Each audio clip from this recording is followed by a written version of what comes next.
Hey y'all, AKC album reviews here, and today we are looking at Painkiller by Judas Priest. And if you don't know who Judas Priest is, I don't know. Is it really weird to not know them? I can't really tell. All I know is that they are a metal band from what was it called? From United Kingdom, England, whatever, wherever it is. And they're a really well-known metal band. They influence a ton of people. I think they even influenced Opus, which I like Opus. I reviewed one of their albums. I give it 8.5. Go check that out. I know, useless. I know, sad plug, whatever.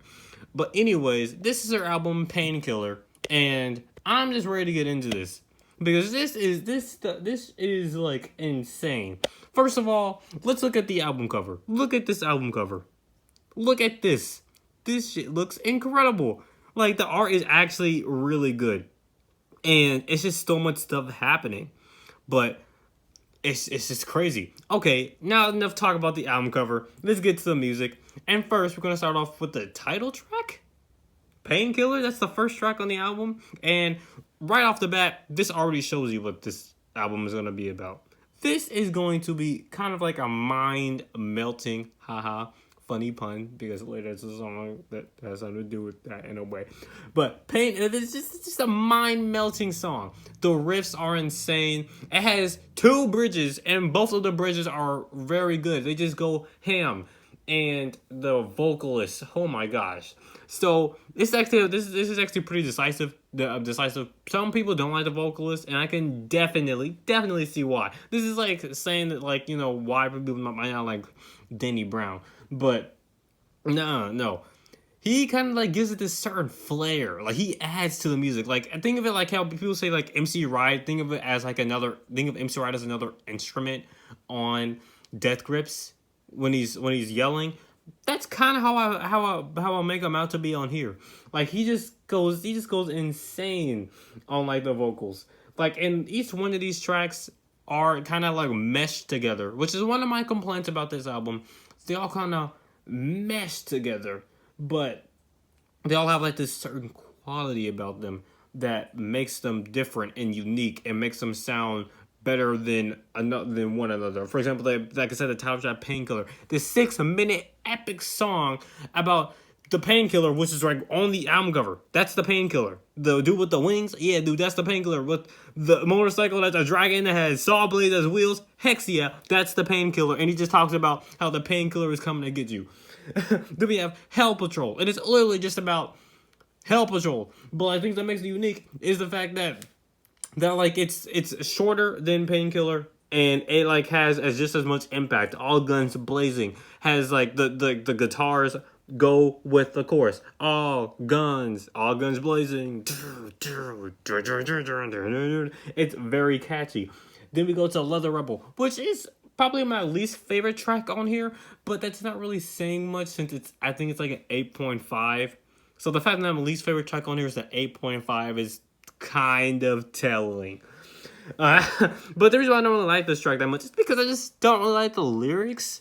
Other than that, I do like how this track is structured. Of course, the instruments, they go absolutely wild. And I don't know, I just kind of like don't like the name Leather or Wet Rebel. Sounds like some kinky shit. I don't know. Then we go to Metal Meltdown, and holy shoot. First of all, I think the lyrics are kind of corny. I think the title is kind of corny. But honestly, again, it's the way how he delivers them. And it's the way that the instruments sound. For example, at the beginning of the song, there is this crazy guitar solo that goes into the song. That starts off the song, and you're like, oh no, my brain, I'm gonna get melted from this metal meltdown. It seriously is a metal meltdown. It feels like a freaking explosion of instruments, and it sounds so good. Then we go to Nightcrawler, which again is like, I would say my second least favorite track on here, and it's mostly just because I think it's just too slow. It's just too slow. Other than that, it talks about this some type of demon hell spawn type thing that's just ripping and tearing flesh apart in this town or whatever. It's insane. Then we go to Between the Hammer and the Anvil, and this is just a song about like some type of ritual that's happening or something. And like I really love the melody in this. Like kind of it goes forward and it has a refrain, like dun dun dun dun dun.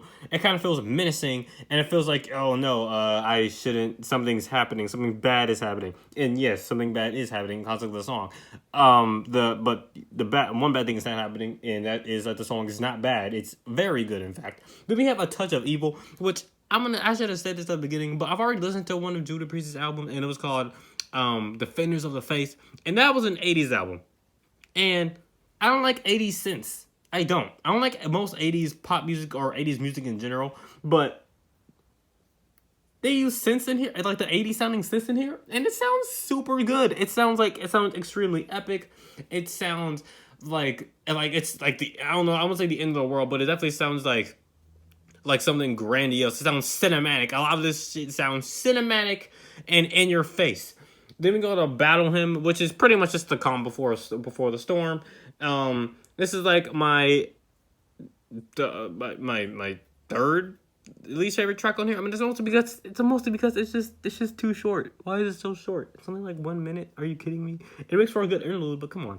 And it makes sense because on the next song, One Shot at Glory, this is the song kind of just about a war and going through it and seeing the banners flying and everything. It's about the glory of a war, and I felt he shows that really well. There are two. Again, this is another 6-minute track, and there are 2 bridge riffs where they just go off on them, and I really love it.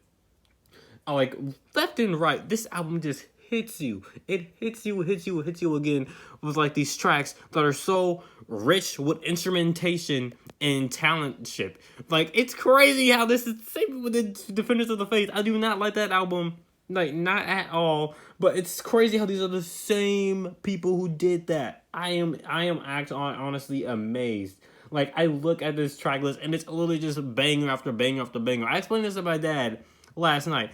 This sounds like having a bunch of like really professional players in every like fighting type of martial arts type of sport, and they're just hitting you left to right nonstop. That's what it feels like. Yeah, so this is getting like a strong 9.5. It could have got the 10, but I just think that the song kind of meshed together a little bit too much. Other than that, yeah, strong 9.5. Highly recommend it. See ya. Yeah, highly recommend it. Yeah, see ya.